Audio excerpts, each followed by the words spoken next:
మన ఆంధ్రప్రదేశ్ ప్రభుత్వం పేదరికం లేని రాష్ట్రంగా ఆంధ్రప్రదేశ్ని తీర్చిదిద్దేందుకు P4 సర్వే నిర్వహిస్తున్నారు.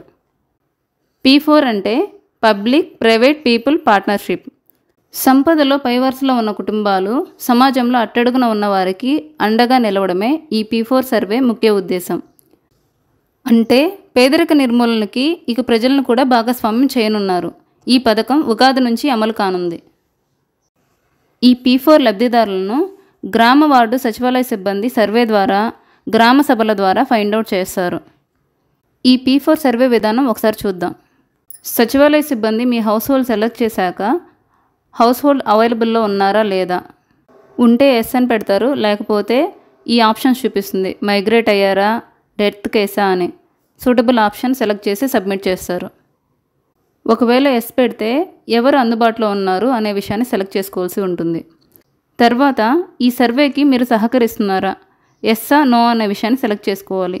ఒకవేళ నో అయితే మీ సచివాలయ సిబ్బంది వాళ్ళ అథెంటికేషన్తో సబ్మిట్ చేస్తారు. ఒకవేళ ఎస్ అనే ఆప్షన్ సెలెక్ట్ చేస్తే do house hold have a mobile number, ఇప్పుడు వాళ్ళకి మొబైల్ నెంబర్ ఉంటే ఎస్ అని, లేకపోతే నో అని సెలెక్ట్ చేసుకోవాలి. ఎస్ అని సెలెక్ట్ చేస్తే వాళ్ళ మొబైల్ నెంబర్ ఎంటర్ చేసి వెరిఫై మీద క్లిక్ ఇవ్వాలి.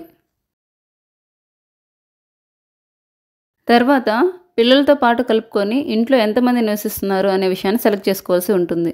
తర్వాత ఇంట్లో సంపాదించేవారు ఎంతమంది ఉన్నారు అనే విషయాన్ని సెలెక్ట్ చేసుకోవాల్సి ఉంటుంది. తర్వాత ఆ ఇంట్లో గవర్నమెంట్ ఎంప్లాయ్ ఉన్నారా, గడిచిన 2 సంవత్సరాల్లో ఇన్కమ్ ట్యాక్స్ ఏమన్నా పే చేశారా, వారు ఎలాంటి ఇంట్లో నివసిస్తున్నారు వంటి విషయాలు ఫిల్ చేయవలసి ఉంటుంది. తర్వాత కుటుంబ సభ్యులు బ్యాంక్ అకౌంట్ కలిగి ఉన్నారా, అర్బన్ లేదా మున్సిపల్ ఏరియాలో ఏమైనా ప్రాపర్టీస్ కలిగి ఉన్నారా, 4 వీలర్ కలిగి ఉన్నారా, 2 వీలర్ కలిగి ఉన్నారా వంటి విషయాలు ఫిల్ చేయవలసి ఉంటుంది.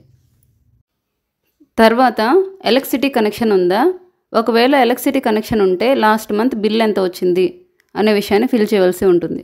తర్వాత డ్రింకింగ్ వాటర్ ఫెసిలిటీ ఉందా, ఒకవేళ డ్రింకింగ్ వాటర్ ఫెసిలిటీ ఉంటే వాటర్ తెచ్చుకోవడానికి ఎంత టైం పడుతుంది అనే విషయాన్ని ఫిల్ చేయవలసి ఉంటుంది. తర్వాత మీ ఇంట్లో ఎలాంటి అసెట్స్ కలిగి ఉన్నారు అనే విషయాన్ని సెలెక్ట్ చేసుకోవాల్సి ఉంటుంది. చివరిగా మీరు కుకింగ్కి ఎలాంటి ఫ్యూయల్ని యూజ్ చేస్తున్నారు అనే విషయాన్ని సెలెక్ట్ చేసుకోవాల్సి ఉంటుంది. మీ సచివాలయం స్టాఫ్ వాళ్ళ అథెంటికేషన్ పూర్తి చేయగానే సర్వే పూర్తవుతుంది. ఈ P4 సర్వే పూర్తయ్యాక ఆయా లబ్ధిదారుల వివరాలు సమృద్ధి బంధనం ప్లాట్ఫామ్లో పొందుపరిచి లబ్ధి పొందవలసిన కుటుంబాలను సాయం చేసే కుటుంబాలతో అనుసంధానం చేస్తారు. ఈ P4 సర్వే ఆర్థికంగా వెనుకబడిన వారిని గుర్తించడానికి మాత్రమే. ఇప్పటికే ప్రభుత్వ పథకాలు పొందుతున్న వారిలో ఎలాంటి మార్పు ఉండదు. కాబట్టి మీరు నిస్సంకోచంగా ఈ సర్వేలో పాల్గొనవచ్చు.